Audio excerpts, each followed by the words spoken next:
Hey guys, what's going on? It's me, Williampierre, here back on a video, and today we're going to be explaining something on Blox.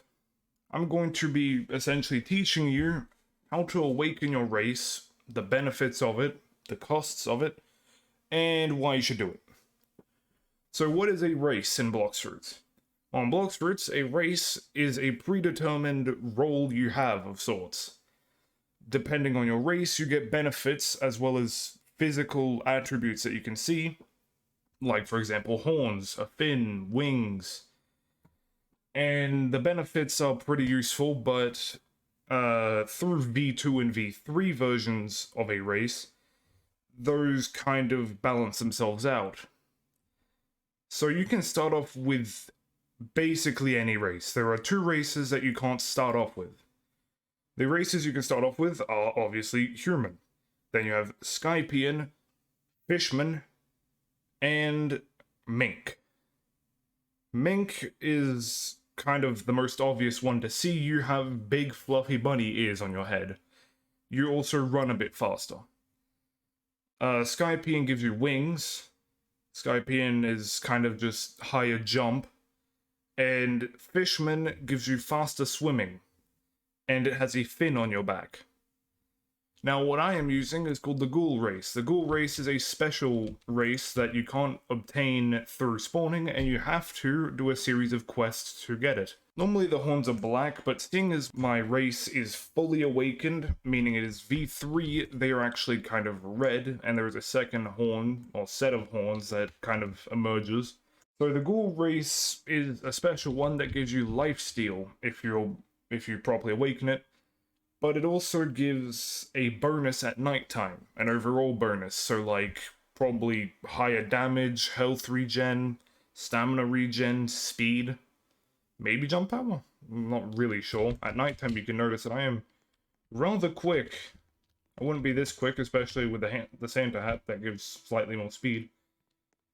I am a little fast.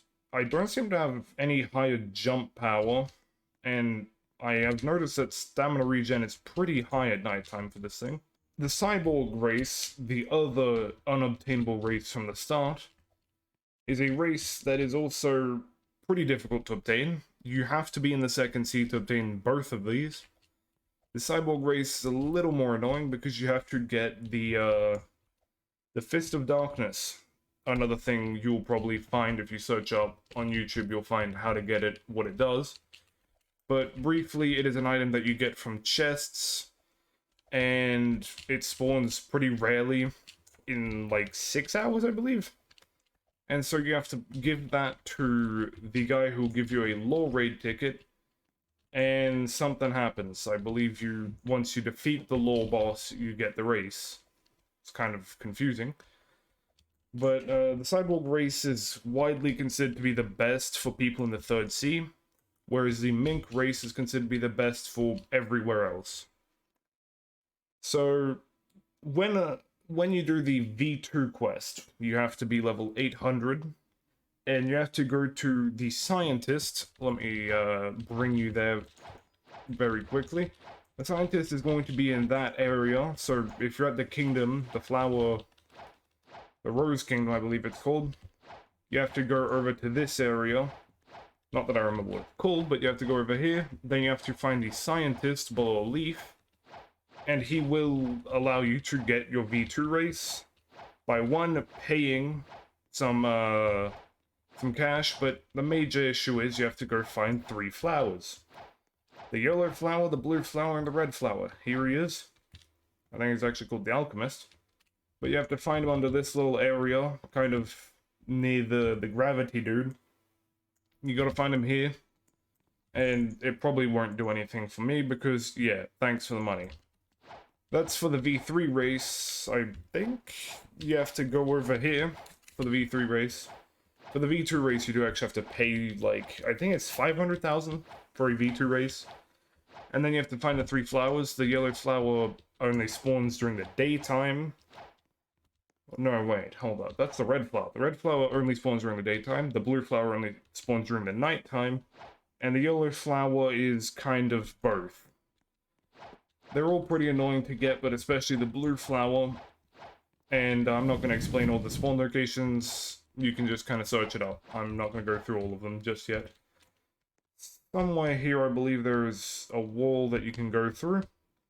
Let me find it real quick. There we go. You gotta go to this dude. Far away. He's an admin on the game. Pretty cool guy. Friend. You have to go to him, and then you have to do a quest specific to any race. It is not the same race quest between two different races. Now, I'm going to pop up on screen what you have to do for every single race, so whichever one you have, I'd recommend doing that. What this does, once you unlock V3, you gain a special ability, in this case heightened senses for Ghoul. This ability kind of reflects what your race does. Mink gives speed, well, the ability just gives more speed. They're obviously temporary and kind of useful in PvP, not really at all in grinding. I don't know why you'd use it. It's good for travel if you're a Mink. But other than that, there is difficulty to every race. The Ghoul Race, you have to, I believe, get the flame from the echo down your spine thingy. There is a chill down your spine that will appear in chat.